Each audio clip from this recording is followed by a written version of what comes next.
eti Lionel Messi is favorite kushinda Ballon d'Or. FIFA wamesema kwamba tuzo mchezaji bora atachukua Messi. My brother, who told you that? Ni nani alikwambia hivyo? Ni nani huyo? Eti Messi atachukua Ballon d'Or. Bro, Ballon d'Or hii au Ballon d'Or? Ballon d'Or au eti Messi atachukua tuzo mchezaji bora wa World Cup. Bro, tuzo hii au tuncho? Maybe tuncho. Maana hii sio tuzo kuchukua Messi. Ni kweli Messi kajitahidi sana. Ndiyo mchezaji pekee kutoka Argentina aliyekuwa anacheza mpira. Wengine wote walikuwa na fake maisha. Walikuwa na fake football. Ndio maana Spain aka step in, akaamua kuzuia na kukomboa mpira.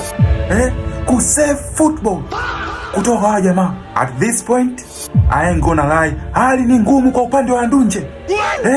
Hakuna kiatu hata kimoja. No best player. No golden boot. Hali ni ngumu sana. FIFA jamani, fanyeni namna yoyote jamaa apate kiatu.